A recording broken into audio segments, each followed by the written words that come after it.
And Tim, on AI, it sort of feels like such a buzzword at the moment. Like everyone sort of knows that it's the thing that's on the horizon. Has that helped, or is it a saturated market? Oh, it's, I think far from saturating. I think so much things is happening every single day. Just for example, that technology we developed, we thought back 5 years ago, we thought that is definitely state of the art.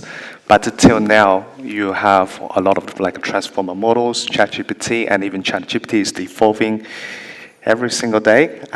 There is still a great potential for it to grow. And actually, from my point of view, the value of AI hasn't been really recognized this potential.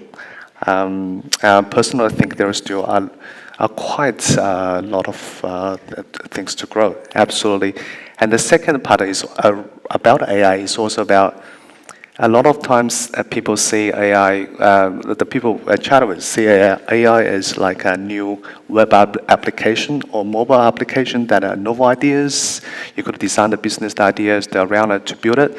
But actually AI, I see, is more like an infrastructure, a tool that can translate your current workflow. It's not necessarily needed to be a new industry, but there is tremendous opportunities.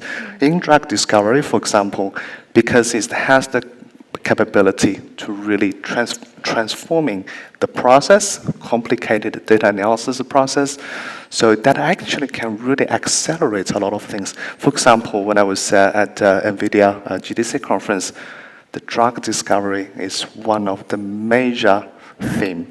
People talk about it, the way of how it can pushing, accelerating the process. I think definitely a space to watch. I think a good example of how AI is accelerating drug discovery and drug development comes from work that my team's doing at the Brain and Mind Centre. Is one of the reasons we've been able to accelerate the development program so quickly with KNX100 and with some earlier stage programs we're working on.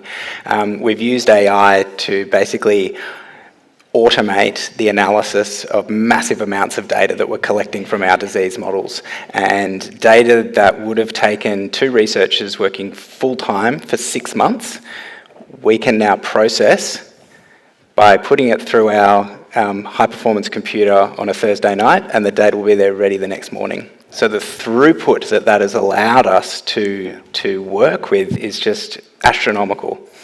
Do you think that's going to create more competition for spinning up companies, that sort of thing, or is that good? I hope so. It's a good thing. We need more, particularly in areas of unmet need, and I mean that's where we should be working as universities and as small biotechs coming out of universities. We shouldn't be trying to compete with big pharma in the areas where they already have massive programs and there's tons of work going on. In my opinion, I think we should be working in the areas where there is a huge unmet need, because unlike big pharmaceutical companies, we can be driven first and foremost by our potential to have impact in those areas of unmet need. Did you have something to say? Yeah, I was just about to echoing with another story, because when I actually started at a Brain Mind Center, is an imaging analyst. So I drawing all those pathologies on the brain to perform like accurate measurement for clinical trials. Some of the cases have to take me like 3 days to do. So I was saying part of my motivation to pushing the AI research is actually I'm trying to be lazy.